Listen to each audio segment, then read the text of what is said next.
Oh, he's not come back to win the league. What's he come back Come back to help him win a trophy. What's he here for? So in the meantime, What is he here صلاح يشعل النار في الإعلام والصحافة الإنجليزية بعد مباراة ليفربول وتوتنهام، حالة طوارئ داخل نادي ليفربول بعد قرار تاريخي مفاجئ من رئيسة الاتحاد الإنجليزي قلب الموازين رأسا على عقب وأشعل الجدل في كل الصحف والقنوات الرياضية.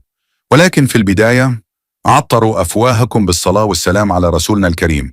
ولو أنت داعم للنجم المصري محمد صلاح، اضغط لايك للفيديو واشترك في القناة وفعل جرس التنبيهات علشان يوصلك كل جديد وحصري عن الملك المصري وما يحدث خلف الكواليس في الكرة العالمية. تصريح هو الأقوى والأجرأ منذ سنوات. خرجت ديبي هيويت رئيسة الاتحاد الإنجليزي لكرة القدم عن صمتها، وشنت هجوما غير مسبوق على الصحافة الإنجليزية بسبب ما وصفته بالحملة الظالمة والمغرضة ضد النجم المصري محمد صلاح. وقالت هيويت بنبرة حاسمة: للأسف جزء كبير من الإعلام الإنجليزي فشل في رؤية الحقيقة. محمد صلاح لم يكن مجرد لاعب كرة قدم في إنجلترا، بل كان قيمة إنسانية وأخلاقية لم يعرفها الدوري الإنجليزي من قبل. وأضافت: أتحدى أي صحفي أو ناقد أن يذكر لي لاعبا سواء من داخل إنجلترا أو خارجها قدم للأعمال الخيرية داخل هذا البلد مثل ما فعل محمد صلاح. ما قدمه صلاح للمستشفيات وللأطفال وللأسر الفقيرة وللمجتمع الإنجليزي ككل لم يقدمه أي نجم آخر في تاريخ البريمير ليج. وكشفت رئيسة الاتحاد الإنجليزي مفاجأة مدوية بقولها: في أوقات صعبة مرت بها بعض أساطير الدوري الإنجليزي، لاعبين سابقين واجهوا أزمات صحية ومالية حقيقية، تواصلنا مع محمد صلاح للمساعدة ولم يتردد لحظة واحدة. صلاح ساعد، دعم، ووقف بجانبهم دون أي ضجيج إعلامي. وتابعت بغضب واضح: هذا هو الإنسان الذي تحاول بعض الصحف تشويهه. محمد صلاح لم يعلم الإنجليز كيف يسجلون الأهداف فقط، بل علمهم مبادئ الإسلام الحقيقية: الرحمة، الاحترام، مساعدة المحتاج، والتواضع. وأكدت هيويت أن تأثير صلاح تجاوز حدود الملاعب، قائلة: غياب محمد صلاح لم يؤثر على ليفربول فقط، بل أثر على صورة الدوري الإنجليزي بالكامل. الأرقام لا تكذب. نسبة مشاهدة البريمير ليج عالميا انخفضت بشكل صادم مع غياب صلاح، لأن العالم كان يتابع الدوري من أجل هذا النجم الاستثنائي. وأضافت تصريحا صادما: محمد صلاح أصبح واجهة عالمية للدوري الإنجليزي في إفريقيا، في العالم العربي، في آسيا، وحتى في أوروبا. كثير من الجماهير لم تكن تعرف البريمير ليج أصلا قبل ظهور صلاح.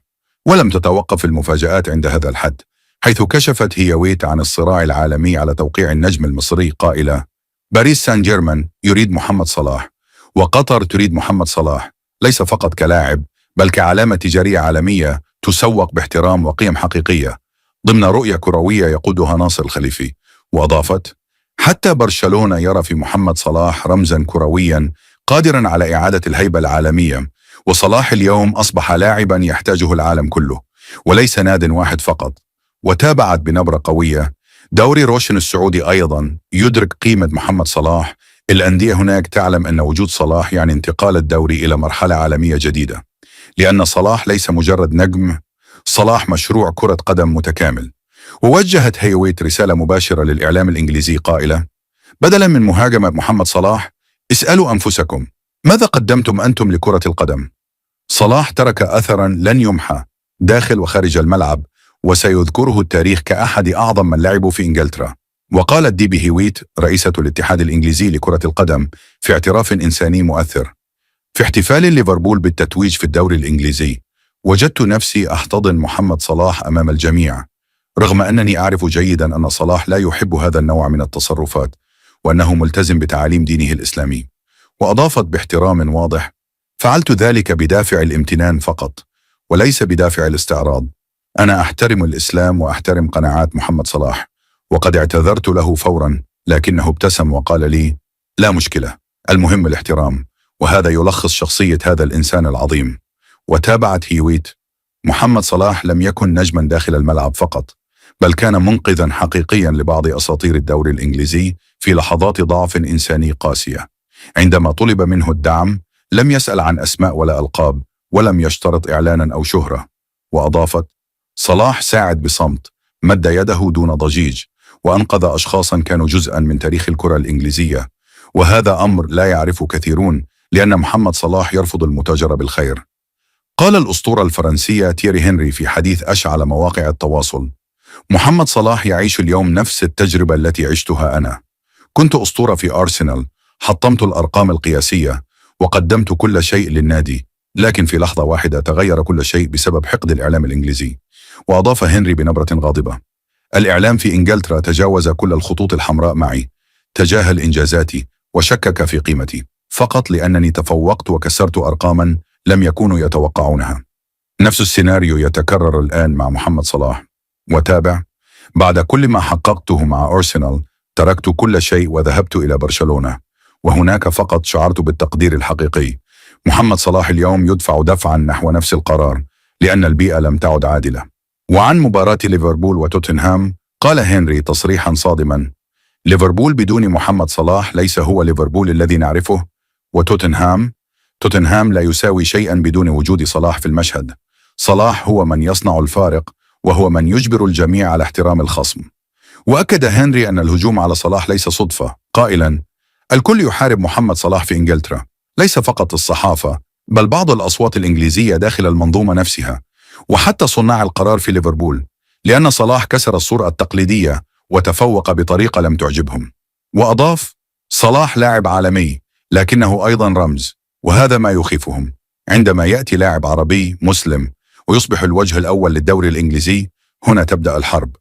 واختتم تييري هنري حديثه برسالة قوية: أنصح محمد صلاح أن ينظر إلى مستقبله بهدء. ألان شيرر يفاجئ الجميع بتصريحات قوية عن محمد صلاح بعد مباراة ليفربول وتوتنهام، مؤكدا أن النجم المصري هو قلب الفريق الحقيقي، وأن غيابه كاد يتسبب في كارثة. قال ألان شيرر: أسطورة مانشستر يونايتد والدوري الإنجليزي، أما طرد لاعب من توتنهام في هذه المباراة لكانت كارثة على ليفربول، لأن ليفربول بدون محمد صلاح لا يساوي شيئا. هذه حقيقة يعرفها الجميع، سواء اعترفوا بها أو حاولوا إنكارها. وأضاف شيرر: محمد صلاح هو اللاعب الوحيد القادر على تغيير شكل المباراة في أي لحظة. وجوده يجبر الخصوم على التراجع، وغيابه يجعل ليفربول فريقا عاديا يمكن السيطرة عليه. وأكد شيرر أن قيمة صلاح لا تقاس بالأهداف فقط بل بالتأثير. صلاح يمنح زملائه المساحات ويصنع الخوف في دفاعات الخصوم. هذا النوع من اللاعبين نادر ولا يمكن تعويضه بسهولة. وعلى الجانب الآخر فجر روي كين الجدل بتصريح صادم قال فيه: محمد صلاح أصبح عبئا على ليفربول ولا يقدم أي شيء هذا الموسم، ومن الأفضل رحيله. السبب بحسب محللين أن روي كين ينظر لكرة القدم من زاوية بدنية صارمة، ويتجاهل الأدوار التكتيكية والتأثير الذهني داخل الملعب. كما أن أي لاعب يكسر الأرقام ويصبح أيقونة عالمية يكون دائما هدفا للانتقاد، خاصة إذا لم يسجل في كل مباراة. الحقيقة التي لا يمكن إنكارها أن محمد صلاح يظل الرقم الأصعب في ليفربول، وأي تراجع جماعي للفريق لا يمكن تحميله للاعب واحد فقط. وفي النهاية، لو أنت داعم للنجم المصري محمد صلاح، ما تنساش تضغط لايك وتشترك في القناة وتفعل جرس التنبيهات علشان يوصلك كل جديد وحصري عن الملك المصري.